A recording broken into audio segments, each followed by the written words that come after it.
one type of slide on the list in the slide box, but most of these are from Usually monkeys. just drips out.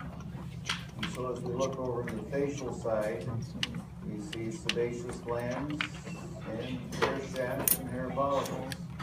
You may also encounter a sweat gland. And as we come up, right in here where you see that epithelium getting rather thin, that's the transition zone, or that vermilion border as it was once called. And we have a sebaceous gland here, which are not usually encountered below the transition zone. And you can see that we don't have much in the way of connective tissue papilla, but we do have a number of vessels, and those vessels normally will be empty. But there's a vessel right there. And so that will give the kind of reddish hue to the transition zone. Now this is a keratinized epithelium, and as we come over, we see that right here, it changes to a non-keratinized stratified squamous epithelium, so that's the oral mucosa there. So we have the epithelium, and then a submucosa, and right in here, lamina propria. And as we come down, there is an artery, labial artery, and here's one of the minor salivary glands. And we can see the ducts right there. Same structure, basically as the major salivary glands. And then there's the orbicularis oris and some branches of the facial nerve. Okay, so look at the lips.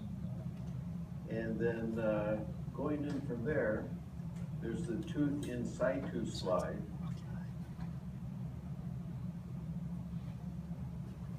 And we've already gone over the PDL.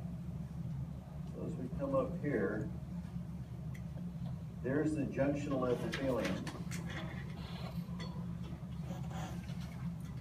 So we have the enamel space right there.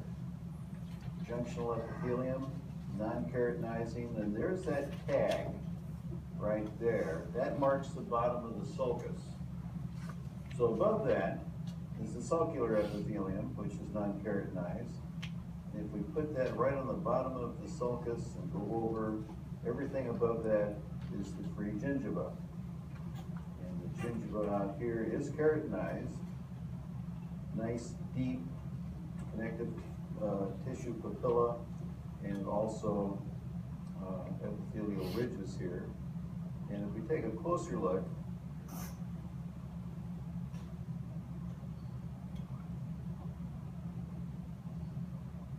in this case, we can just barely make out some of the nuclei in that stratum corneum, so that would be in parakeratinized epithelium.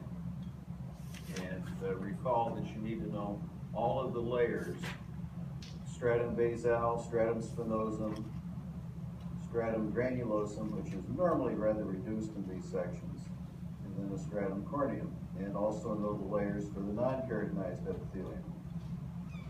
So in this case, we have a mucoperiosteum, epithelium, lamina propria, no submucosa. But we do have these other branches, or other connective tissue bundles right in here. We can see that that is coming off of the periosteum. So that's the dental periosteal group. And you can follow that right over as it inserts into the cementum. And then up here, that's where you would tend to find the dentogingival fibers. And look over the other side here, see them a little bit better there, going up and extending into the gingiva and inserting into the lamina propria.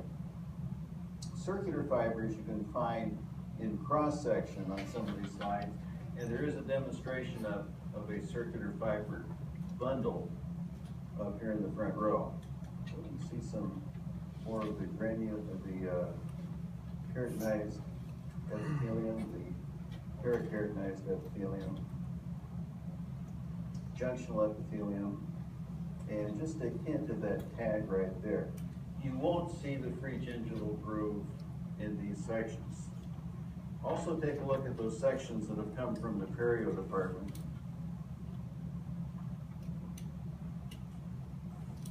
There's the junctional epithelium, and you can follow this up. Free gingiva right about from here to here, just a hint of a free gingival groove.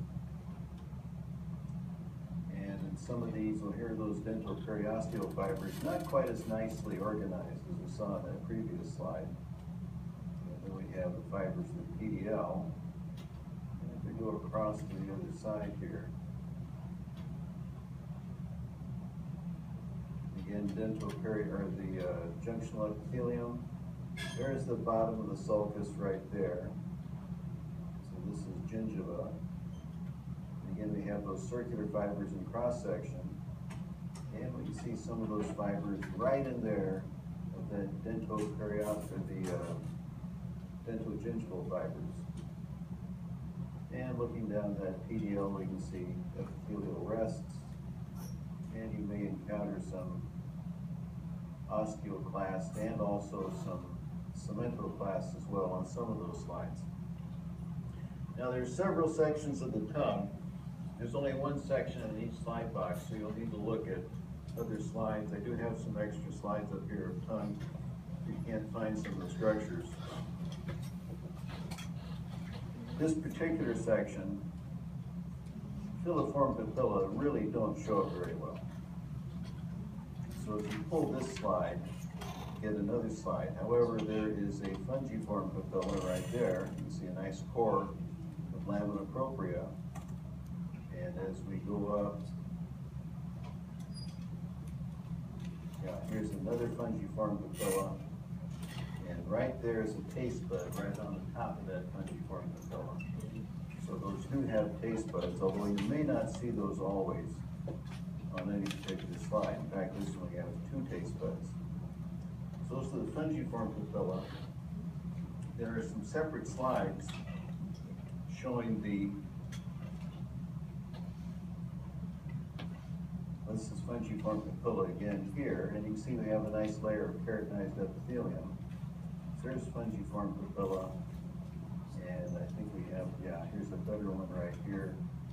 Lots of vessels in that lamina propria. It makes those stand out and look nice and red in the fresh state. There's fungiform papilla, and just a hint of a filiform. And if we look at the next slide here, this has a good example of the filiform papilla. So right in here, and those reddish sheets that you see, that's the keratinized epithelium. Not much in the way of a core of lamina propria in these, not nearly as large as the fungiform papilla, but these are all filiform papilla, and of course that's going to be the one that you will encounter in the greatest number. And when you look at this slide of tongue, any of these slides of tongue, go down and take a look at the musculature too. Those intrinsic muscles will be going in three different directions. So you'll get both the longitudinal, oblique, and cross-section of the skeletal muscle. Now I do have a palate papilla on demonstration. Should you not find one in your slide box? But here's one right here. This one's kind of flattened out. We can see some taste buds over here on the lateral side. There is that crypt that goes all the way around. Other lateral side over here, taste buds section didn't quite hit it. But down below, we can see the glands von Ebner and a duct coming up from that into the crypt. Quite a bit larger than the adjacent papilla. In fact, in gross anatomy, you'll be able to see those. They are fairly large structures. So we have those. We also have a slide on demonstration of foliate papilla.